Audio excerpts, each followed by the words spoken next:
What? You're saying you're moving to South Africa? Yep, sweetie. It's a beautiful country. And I met someone. His name is Thabo. Oh, sure. You always do whatever you want and never care what I think. What about Dad? What if he still wants to fix things? Emily, it's been 3 years.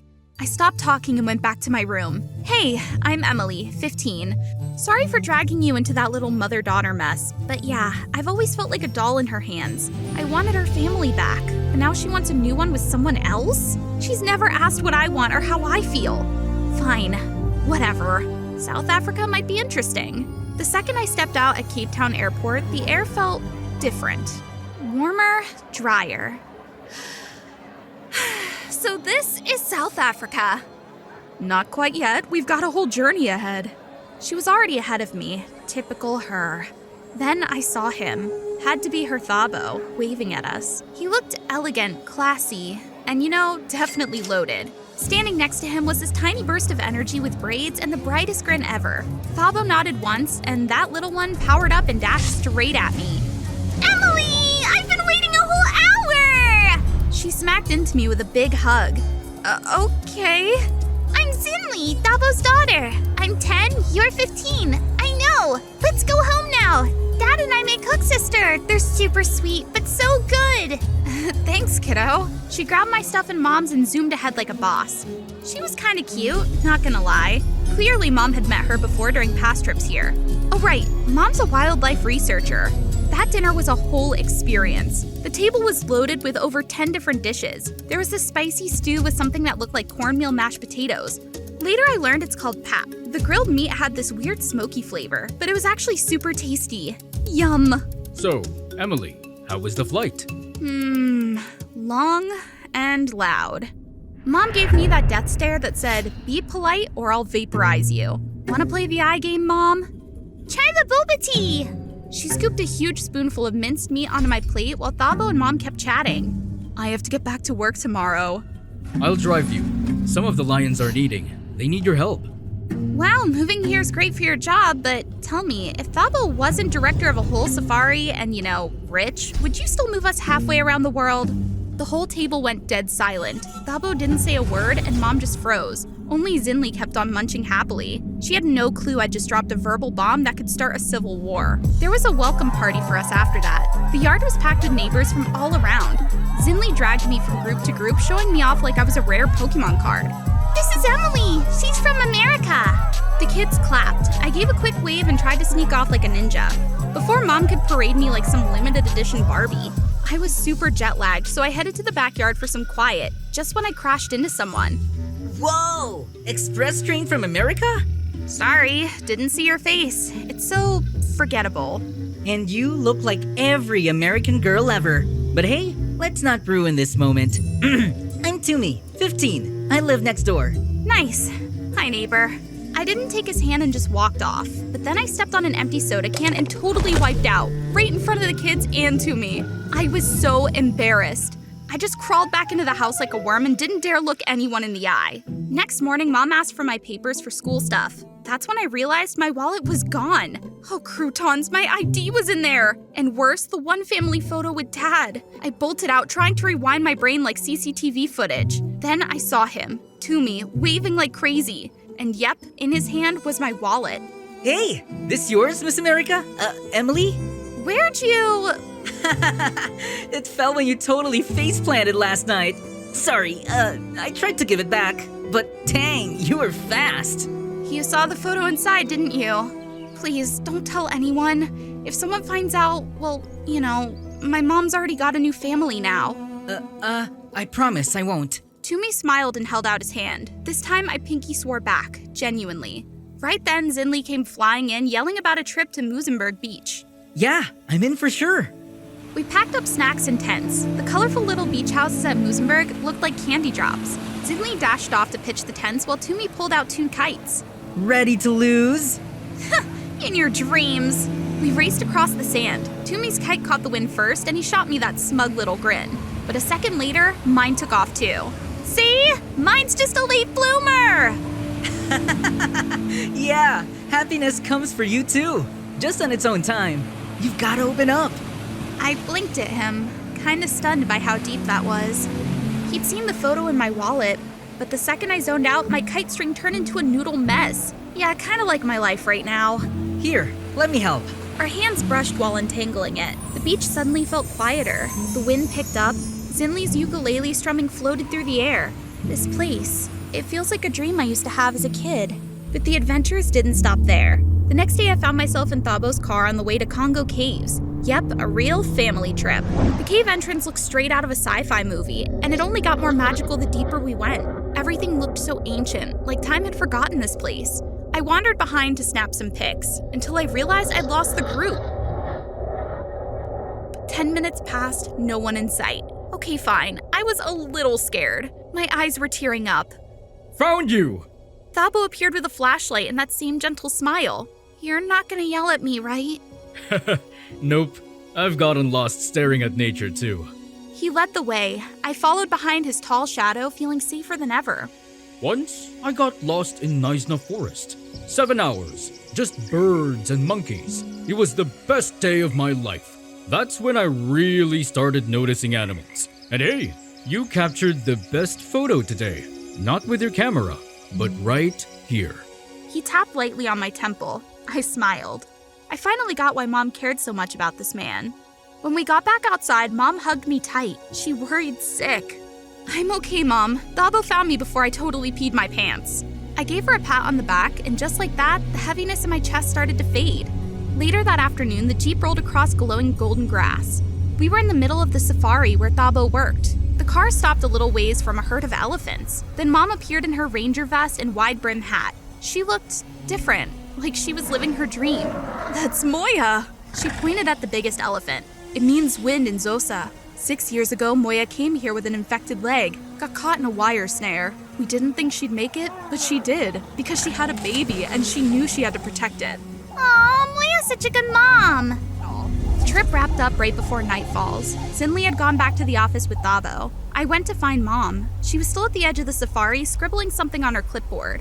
I walked up and handed her a water bottle. Thank you, honey. You still mad at me? I actually feel kinda bad. What I said at dinner, I shouldn't have. You and Thabo, you're good together. As for Dad, I get it now. He didn't bring us happiness. Emily, I think you're my Moya. Mom started crying and I wiped her tears. She held my hand tight. I could tell. She was happy I finally understood her heart. Back home, I told Toomey everything. He leaned in so close our noses nearly touched. Atta girl, Moya Jr. I turned bright red. Couldn't hide it. Toomey burst out laughing. Now you're officially the bravest American girl I know. He ruffled my hair all gentle-like. Oh, snickerdoodles, I thought my chest might explode. I squeaked out a good night and bolted inside. Seriously, why do I always end up running away from Toomey? I was halfway back to my room when I heard voices from the kitchen. Mom and Thabo. You sure you want to go back? Emily and I talked about us. About everything. I think I've been too focused on myself. I never really asked if she wanted to move here. Maybe she'd be happier back in the States. Less alone. If there's anything I can do to help. I charged into the room, adrenaline pumping like I'd just chugged 3 matcha shots. I'm not lonely! I mean, I was, but not anymore. I've been really happy here. Zinli's like a hyper little puppy and I love her energy. And I met Toomey. He's kinda annoying, but also kinda cute. And you, I think you'd make a pretty awesome dad. Out of nowhere, Zinli burst into the room, grabbed my hand, and her eyes were already swimming with tears. I love you, Emily! You can't leave! We haven't even planted our proteas out front! I wrapped her in a hug and looked right at Mom. This time, I want to choose for myself, and I choose to stay. I ended up enrolling at the local school with Toomey. We ran into each other in the courtyard. He waved a flyer at me, all hyped up. South African Culture Week! Traditional art, music, food, face painting, sign-ups are open! Let's wear matching shwishwi skirts, sis! Absolutely, count me in! Zinli's golden retriever mode kicked in full blast. She grabbed my hand, pulled me forward, and I took Toomey's hand, ran straight into the school. We're so ready for whatever this brand new life has in front of us. Linda, grab that book for me. Here you go. David, my man. That voice. Ugh, none other than Emmy. That nasty piece. She's reaching out to hug David, who's sitting, and I swivel the chair smoothly, making her hug air and stumble down. Missed it by that much. Ha! Emmy gets up, super peeved, grabbing a cup of water off the table. Pretending to trip, she aims it at me, but I pop open a prepped umbrella. Water splashes back on her. Ugh, David, Linda's bullying me. Hey, I'm Linda, 18, living my best life with David until Emmy stepped back in, wrecking all my love stories. I can't forget the first time I met Emmy. In Ohio, I was with my then boyfriend Mark, waiting for movie tickets, when a girl came and passionately kissed him. Excuse me? Hands off my guy! Oh, you must be Linda. Hi, I'm Mark's friend. Friend? What kind of friends can kiss like that? Before I flipped, Mark stopped me. Forgot to tell you, Emmy grew up in France. Their greetings are different. Well, someone teach her some manners. She dragged Mark into the theater, leaving me tagging along like a third wheel. Every time Emmy popped up, dates with Mark turned nightmarish. Emmy always found a way to be there when Mark and I hung out. When we'd go out for drinks, Emmy would often share Mark's glass as if they were the couple. Let me have a sip. What the heck is going on here? Am I becoming the third wheel? During meals, Emmy would nonchalantly eat from Mark's plate too. I was about to lose it with her. Sure enough, on one of our trips, Emmy insisted on tagging along. In the middle of the night, she knocked, asking to share our room since her heater was broken. Let's sleep, everyone. Hey, you're the third wheel here. Have some decency and sleep on the floor. But all I got in response was Emmy's thunderous snoring, with Mark already settled beside her. These two were just too much. That night, Emmy lay between the two of us. She kept clinging onto Mark, shoving me towards the edge of the bed. Stop pushing! Phew. Almost. She nearly sent me flying onto the floor. Ouch! She's gonna pay for this. I grab my pillow, take aim, and hurl it at her. As Emmy stirs, I drag her outside to settle the score. You've crossed the line, Emmy! So what? Mark isn't objecting. Oh, and I actually like Mark. That's why I've been tagging along. Huh? Turns out she had clear intentions from the start. Just then, Mark wakes up and steps out of the room. I was about to tell him what she'd said when Emmy suddenly bursts into tears. That's right, she starts wailing. Linda, I'm sorry. I don't have my parents around, and I've been really lonely. That's why I wanted to hang out with you guys. I thought we were friends. Why are you being so harsh on Emmy? Mark hugged Emmy and scolded me. With teary eyes, Emmy whined. Please, Mark, Linda didn't mean it. I was gobsmacked at Emmy's acting. Furious, I left that night. And it got worse. Mark broke up with me via text. That blind fool! I blocked him immediately. Later, my family moved to San Francisco. I heard Mark and Emmy got together. What a joke. Time passed and 2 new kids transferred to my class. A basketball hotshot known statewide and a stunning girl. While the room buzzed over David, I couldn't tear my eyes from the girl next to him. Emmy! Yes, the very same Emmy who once stole my bow. She'd moved back to the States for good. Against my expectations, Emmy approached like we were old pals, pulling a chair next to mine uninvited. What's the she-wolf plotting now?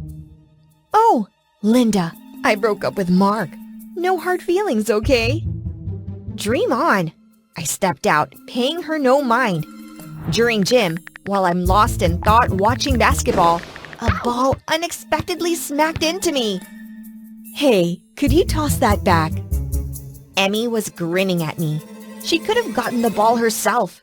With restraint, I fought the urge to throw it at her face, instead launching it far from Emmy straight into the hoop. David sprinted towards me, exhilarated. Amazing! Hey girl, what's your name? Linda? stuttered, overwhelmed by his close proximity. With his healthy tan and muscles that every girl dreams of catching his eye, David's smile lights up a corner of the field. Hey, little one, you've got talent. Are you up for me showing you a few cool tricks? With that, we spent a joyful afternoon on the basketball court. I didn't realize I had such a knack for it. The next day when I walked into class, there was this palpable buzz with everyone throwing glances my way. No sooner had I dropped my backpack onto my chair than Emmy was on me, prying into the rumors about me dating David. Everyone tuned in at the sound of her question, curiosity lighting up their eyes. What if David asked you out? Lucky Linda. And here I thought girls like me would never get a chance with David. With your looks, Emmy, I bet there are at least 10 Davids out there crushing on you. Ew, I'm no stranger to her over-the-top acting.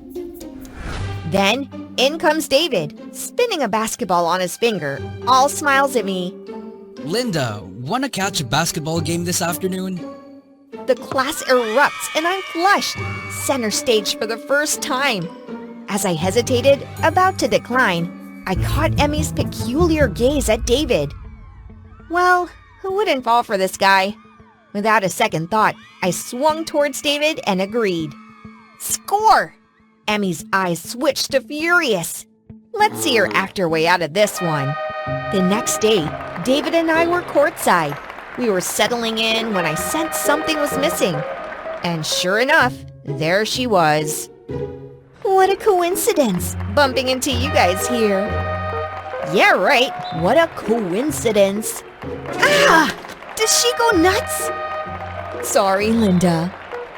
All right, no more Miss Nice Girl here. The game proceeds to halftime, featuring the awaited Kiss Cam. Of course they pick people who seem visually compatible, David and Emmy included.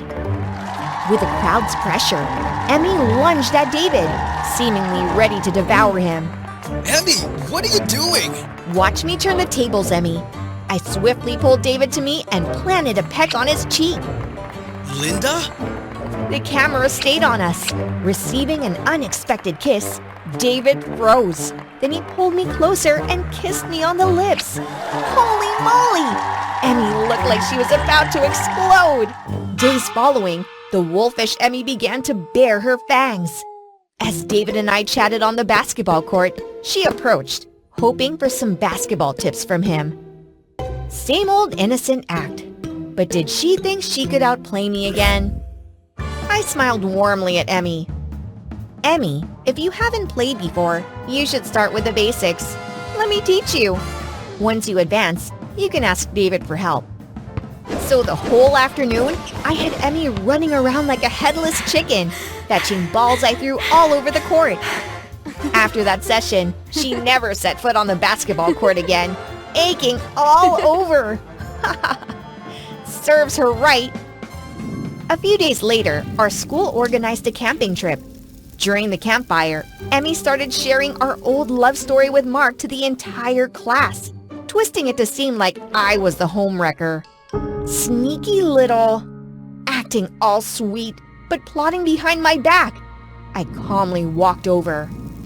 Emmy, I haven't seen you on the court lately. Remember how you used to keep up with Mark and me, never getting tired? Oh, I almost forgot. Linda's so interesting. Let me share some stories. Then I began retelling the real tale before Emmy could spin it. Her face darkened, lips tightening. What are you talking about, Linda? You clearly got between Mark and me. Oh, she had to act that way because I would respond in kind. Look, you saw it yourself. Mark and I were once happy together. Emmy, how dare you lie? I looked at Emmy and everyone, my eyes welling up. People rushed to comfort me while continuously reproaching her. Surprise, surprise. Being too lazy to delete pictures actually came in handy for me. Embarrassed and furious, Emmy stormed off. When I returned to the tent, Emmy pulled me away to a distant spot, initiating a major argument. Which? You're so obsessed with me, keeping pictures with me in them? Whatever. I don't make up stories like you do. Emmy grabbed my hair, and I grabbed hers back. Ow! We tussled, and suddenly, we both fell into a hole. God, why am I stuck with this faker? Luckily, the hole was filled with leaves, so I wasn't hurt. Emmy wasn't as fortunate and scraped her leg. Seeing her wincing, I tore a piece of my clothing to bandage her wound. Is anyone there? Help us! Why are you sitting there? You just shouted so loud. We both started calling for help, but it seemed like we were too far from the camp. Suddenly, a wolf howled nearby. Emmy, scared, clung on to me. I reassured her. Why scared? It's one of your kind. If it weren't for Mark dumping me for you, I wouldn't be in this mess. Huh? He's such a jerk, always making excuses. I'll never contact that loser again. He said he dated me because he saw you in me. Emmy, he lied. I blocked him the day we broke up. If that were true, why would he still choose you when he was with me? Emmy suddenly realized the truth about Mark. She started apologizing for her past actions, promising not to smear my name again if we escaped the pit. Eventually, David and the others found us and rescued us. Emmy stopped causing trouble, admitting she only flirted with David to make me miserable. She realized Mark was a scumbag and stopped obsessing over him. Falling into a pit turned out to be quite useful. As for David and me, we weren't dating yet. I apologized to him for dragging him into my pranks. I'm so mad. You owe me. What should I do to apologize? Cheer for me at tomorrow's game. Deal?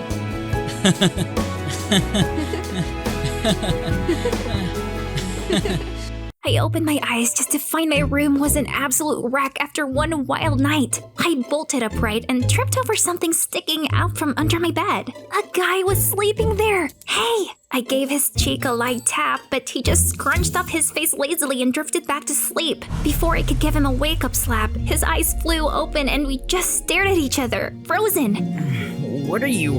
Right then, I heard my parents' car pulling into the driveway. Oh no! I grabbed him by the head, yanked him up, and shoved him into my closet, barely registering his confused stammering. Hi, I'm Callie, 17 years old. And what happened last night? Total nightmare. Spoiler alert, this is only the beginning of the mess I created. I've always been the good girl, the kind that never talks back to her parents and definitely never gets in trouble. My parents, they had rules for everything. Bed by 10, no loud music, and parties, forget it. But the biggest rule? Don't you dare hang out with that Alita girl next door. She's always up to no good. So yeah, I stuck to books, extra homework, and Sudoku weekends with my dad. Not exactly thrilling, but it kept them happy. Every time Alita threw one of her crazy parties, I tried to focus on the words in my book, which were practically dancing to the bass booming next door. Usually, my parents would storm over to Alita's house, furious. But last weekend, everything changed. Lock up tight. We'll be back early tomorrow. Sleep tight, honey. A few minutes later, the music from Alita's house kicked off, louder than ever. I slammed the windows, yanked the curtains, and buried my head under a pillow, but nothing worked. I couldn't concentrate. Maybe I needed to do what my parents usually did. I knocked on Alita's door, and the moment it swung open, the music hit me like a truck. Alita stood there, grinning. Finally! We've been waiting for you! Wait, what? I'm just here to makeover time, girls! Before I knew what was happening, I was whisked upstairs. 3 other girls surrounded me with hair curlers, makeup, and dresses. My glasses were yanked off, my hair undone, and my old hoodie tossed aside. They undressed me like I was a Barbie. Girls, I didn't really— Shush! I felt like I stepped into Katy Perry's last Friday night video. Honestly, it was kind of fun. Definitely more exciting than Sudoku with Dad. After the makeover, I looked like a completely different person. Not even the popular girls at school could touch me. You look amazing. Now let's party! No way we're wasting this night with your parents out. And the rest of the night was total madness. Guys were all over me, begging me to dance. We played beer pong. I stuck to mocktails though. And before I knew it, we were dancing on tables. Then someone yelled, After party at Callie's! and instead of stopping them, I shouted along, "Let's go!" In one reckless moment, everyone stormed over to my house. I completely lost track of who I was. I woke up the next morning with the worst headache ever, only to realize my house was a disaster zone. My parents were coming home soon, and I was about to get smashed like a potato. I jumped out of bed and almost tripped over. Oh, right, him! I struggled to wake him up just as I heard my parents pulling into the driveway. Quick, hide in the closet, now! Callie, what happened here? My parents burst into the room, and I could see the shock in their eyes. Trash was everywhere, random shoes were hanging from the chandelier, and the living room rug looked like it had been through Hurricane Milton. I can't explain, but they didn't let me. I stood there, head down, listening to half an hour of lecturing about how I wasn't the good daughter they thought I was, and oh yeah, I was grounded for 2 weeks. Sorry, but can I use the bathroom? Somebody save me from this chaos. Your parents are intense. I've never seen them that mad before. It's totally my fault. I heard about your little house arrest. Sounds brutal. Want some company? What do you mean? I'll keep you company while you're stuck here. I live just a few blocks away, but my parents are always gone. It's just me. By the way, I'm Cruz, 22. Cruz was a smooth talker. True to his word, he visited me during that first week, and we got close fast. Then, as my parents tightened the leash on my punishment, Cruz offered to stay in the attic right above my room. Just until you're free again, okay? I agreed. As long as my parents didn't know, it'd be fine. Cruz became my secret roommate. And honestly, it was kind of thrilling. It felt like I was silently rebelling against my parents. Cruz would sneak down at night and we'd whisper in the kitchen, sharing snacks like two outlaws. He was nothing like anyone I'd ever met. Confident, charming, and funny in a way that made me forget how boring my life used to feel. One night, we were chatting. You know, you could be so much more amazing if your parents let you be free. They're not that bad. Come on, it's not like you're in prison, right? There's nothing wrong with having fun at parties. Your parents are just too strict. For the first time, someone was on my side, and it made my heart skip a beat. Cruz made me feel like I was more than just a good daughter. We grew even closer. Late nights, watching our favorite shows together. He even convinced me to crank up the music in my room. You can't live your life being scared of them, Callie. You deserve to stand up for yourself. I did, and it got me grounded for another few weeks. But this time, I fought back. Fine, I'll stay in my room forever then, because I knew I had Cruz by my side. I started rebelling even more, leaving the water running in the bathroom, leaving the fridge door open, and tossing all the trash all over the kitchen. One night, Cruz woke me up at 2 a.m., grinning like a troublemaker, and we snuck out the window. We ran to a nearby park, lit up fireworks, and laughed like we were the only people alive. We only left when a neighbor threatened to call the cops. You're finally free! He was right. Every little act of rebellion felt like I was reclaiming parts of myself that had been buried under years of rules. I wasn't doing it because I was bad. I was standing up for myself. At first, it was great, but over time, something changed. Cruz started getting comfortable. Too comfortable. He began wandering around the house during the day when my parents were at work, even though I worried the neighbors might see him. He left dishes everywhere, raided the fridge without asking, and even used my dad's razor. At first, I shrugged it off, but then one day, I stayed late at the library and came home just half an hour before my parents. As I got closer, I noticed the front door was ajar. The moment I stepped inside, my heart dropped. Drawers were pulled open, and a few small items were missing. But how? I had locked the door before I left. Cruz. Where was Cruz? I ran to the attic and threw open the door. The place was a mess. Leftover food all over the floor, but he wasn't there. My parents came home with the police, who said it was just a petty burglary. Nothing to worry about. Cruz came back that night, climbing through the window, acting like he had no idea about the break-in. But deep down, I knew something wasn't right. The next day, I asked Alita about Cruz since he'd been at her party. Huh? I didn't invite anyone named Cruz. I'm sure of it. A chill ran down my spine. Cruz's entire backstory was shady, and his house wasn't just a few blocks away. I told Alita everything, and with her help, we found something shocking. On the police news bulletin, there was a report about a string of scams targeting families across the state. The scammers used charming young guys to win over girls, sneak into their homes, and slowly steal valuables while the families remained clueless until it was too late. And there was Cruz's face, plastered right there. He had changed his hair and style, but I knew it was him, the guy who'd been mooching off me all this time. I stared at the screen, too shocked to even breathe. He'd been using me. How could I have been so stupid? Cal, this is serious. Let me know if you need help. I left Alita's house, my mind spinning. The worst part? A tiny part of me didn't want to believe Cruz was really a bad guy. That night, I found Cruz in the attic, flashing that same harmless smile. If we're gonna break all the rules, shouldn't we go out with a bang? That's my girl. He'd always wanted me to do something bigger than just little acts of rebellion. So this time, I told him I wanted to run away and suggested we have one last feast at home. I prepared a big meal with all of Cruz's favorite foods, and even swiped some drinks from my dad. We were having fun until he got totally wasted, slumped in his chair. I know why you're here, but I don't care. I like having you around. I like you. But I'm a bad guy, Callie. For the first time, Cruz broke down like a child. He told me everything about how he got roped into a gang, about all the other girls he'd scammed. But you're different. What if we left? Together, just you and me. I'll help you start over. Or you could join us. Be one of us. Let's go out with a bang. He jumped up and pulled me into a tight hug, his warmth surprising me. I had made my decision. Call everyone. I'll show them where my parents keep the valuables. We'll make it big, and then we'll leave together. When his gang showed up, Cruz was passed out on the couch, too drunk to even open his eyes. I led them straight to my mom's jewelry and my dad's expensive watch collection. It was probably the easiest robbery they'd ever pulled off, with the homeowner giving them directions. Let's do it! It's time to go. Suddenly, my parents, Alita, and the police burst in. The thieves froze, bags of stolen goods in their hands, unable to move or explain themselves. They were caught red-handed.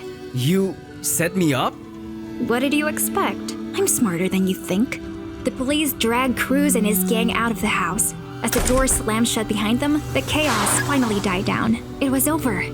Although Alita had already explained everything to my parents, I couldn't shake my fear when I had to face them. I had let a stranger live in our attic. I was ready for the longest lecture of my life and weeks of grounding. But instead, my parents surprised me. We've been too strict. We just wanted to protect you, but maybe we went too far. I'm the one who messed up. I didn't listen to you guys. I'm sorry, but I love you. I collapsed into their arms, crying like a baby. Alita stood outside the room, probably having smoothed things over with them. The attic returned to its old, quiet emptiness. As I was cleaning up Cruz's leftover mess, I found it, a scribbled carving on the wooden beam, Cruz and Callie inside a crudely drawn heart. My chest tightened as I remembered him saying, But you're different. it was the one thing he'd said to me that was real. No lies, no mask. He was gone now, and despite everything, I couldn't bring myself to hate him. I shut the attic door, closing it on the memories of Cruz. All I could hope for was that he'd change, and maybe, just maybe, he'd remember the girl who once gave him a second chance.